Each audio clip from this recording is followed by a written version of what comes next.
예, 거기에다가 이제 설계 전문성, 그 다음에 그 설비 제작에 대한 전문성, 이런 것들이 이제 부가가 돼야 되는데, 이것도 문제예요. 이전 정부에서 뭐라 그랬습니까? 아, 이제 시공만 가지고는 안 돼. 많은 후발업체들이, 뭐 중국도 들어오고, 터키도 들어오고, 인도도 들어오고, 이런 업체들이 인건비 싸움에서는 이제 우리보다 높아졌어. 그러니까 이제 시공은 안 돼. 그러니까 고부가가치 쪽으로 가자. 이랬잖아요. 그래서 엔지니어링 능력을 키우고, 설계죠. 예. 근데 건설 관리 능력을 키우고, CM, 컨스트럭션 매니지먼트, 프로젝트 매니지먼트, PM. 이쪽으로 가자. 이렇게 했어요. 그런데요,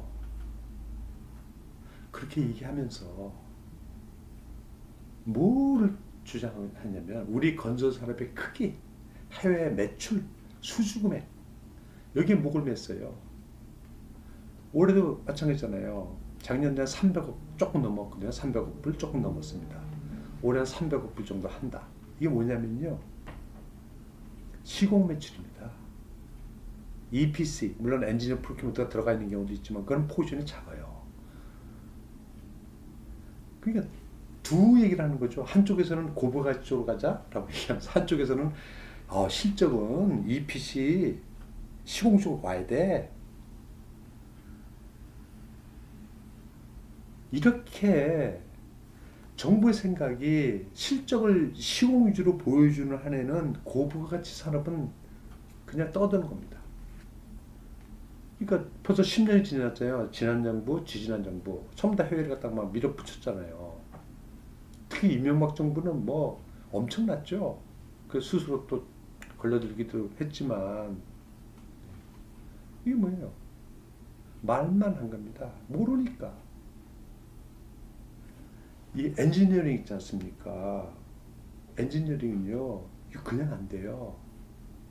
많은 우리 또 이론가들, 학교나 연구소에 계신 분들, 아, 핵심 기술에 대한 개발을 해야 되고, 그래야 해외 사업을 할 수가 있고. 어떤 핵심 기술,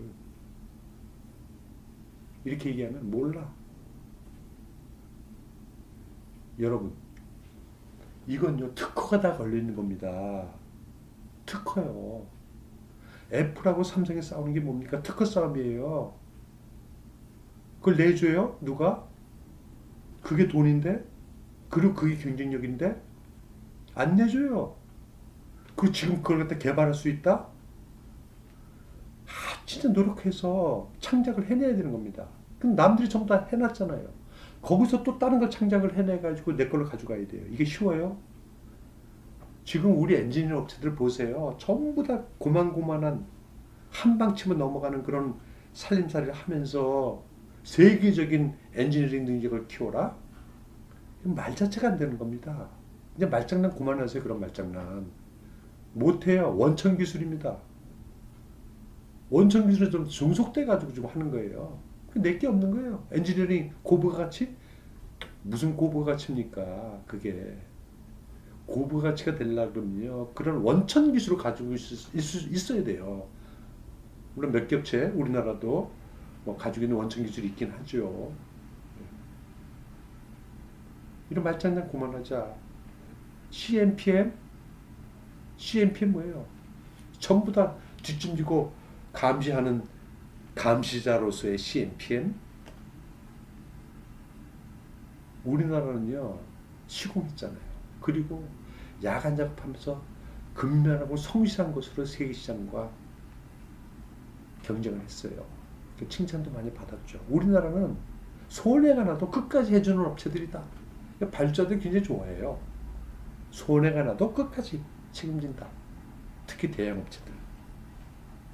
그러니까 시국이니까 이 사원 대리 때 쭉 해가지고 이제 중간관리자쯤 되잖아요. 일 안 해요. 저 관리하는 겁니다. 사람들 관리.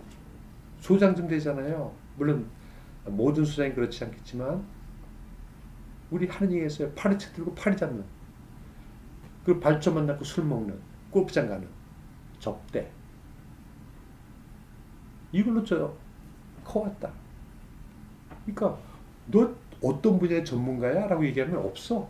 아, 그냥 오버롤하게. 오버롤하게. 그냥 관리자. 이런 전문성은 키워지질 않아요. 여러분들 확인해 보세요. 여러분들이 나이 먹고 지금 이제 졸업하셨다. 50대 중반, 뭐 60대 초반 이렇게 간다 그러면 과연 여러분들이 어떤 전문성 가지고 어느 회사, 어느 기관에 취업을 할 수 있는지 안 돼요. 당장 ADB 홈페이지 들어가 보세요. ADB, 아시아 디벨롭먼트 뱅크, 아시아개발은행. 거기 취직하려고 했을 때 어떤 전문성들이 요구되는지를 한번 쳐다보시라고. 못 써. 해보질 않았기 때문에. 이게 우리 실전입니다. 그러니 CMPM 한다는 것도 그 수준에서 생각하는 거예요. 그게 아니죠. 그거 하려면 어떻게 됩니까? 그 실무적.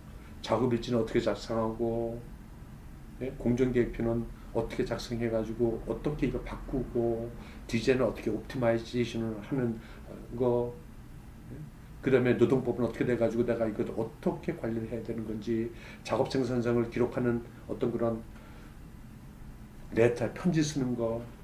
예? 지난번에 미국 코네티컷 대학의 CM 교육의 커리큘럼 보고 내가 깜짝 놀랐어요. 이건 완전히 인스펙터. 우리 현장에 나가서 인스펙션 해야 되잖아요. 퀄리티 인스펙션, 세이프티 인스펙션 등등등 다 해야 되잖아요. 그 인스펙터들 나가서 하는 행위 하나하나를 좀 더 가르쳐주고 있다고. 이거는 높은 수준의 머리가 필요가 없어요. 박사 필요 없어요. 기술사 필요 없어요. 대학 나오지 않아도 돼요. 고등학교만 나와도 그 일 다 할 수 있고, 그런 사람들이 CMPM 한다고 경력을 쌓아가지고 탑에 올라가는 겁니다.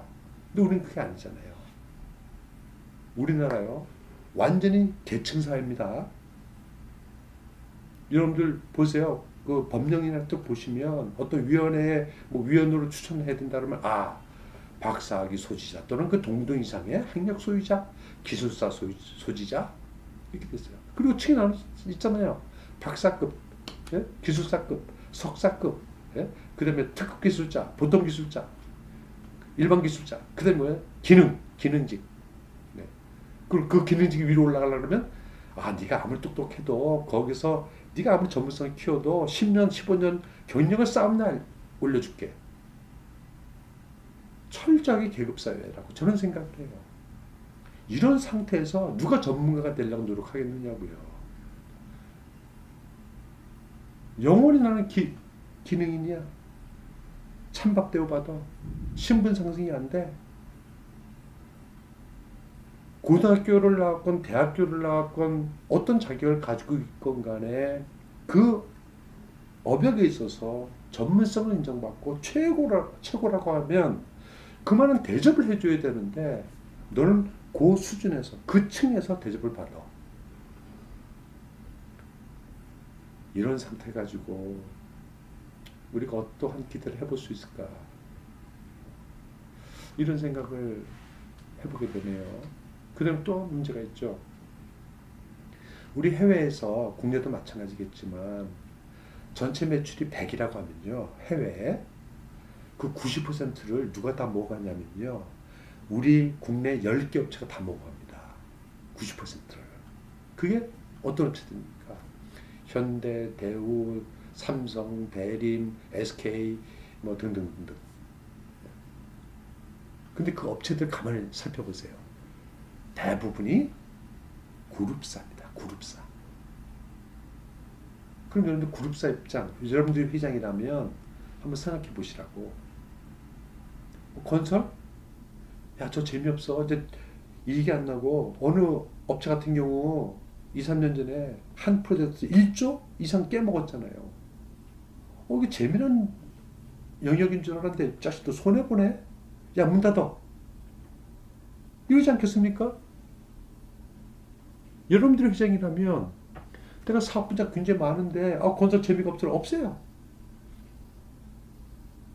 이런 상태에서 어떻게 건설의 경쟁력을 얘기하냐고요. hat이라도 없앨 수 있는 어벽이다. 우리나라 건설만 진짜 건설로 큰 기업, 이 기업들은 쓰러져 갔어요. 물론 현대건설 같은 경우는 이제 건설로 아예 뿌리가 건설이잖아요, 그죠? 그렇게 해서 컸어요.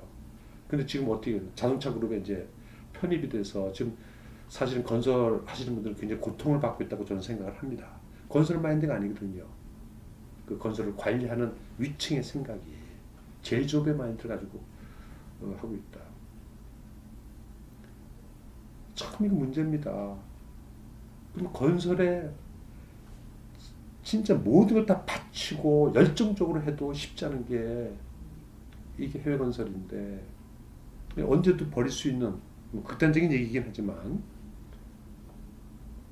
그런 상태라고 하게 되면 그럼 과연 우리나라 건설 산업의 경쟁력은 어디 가서 찾을까? 이런 생각을 할 수밖에 없는 거죠.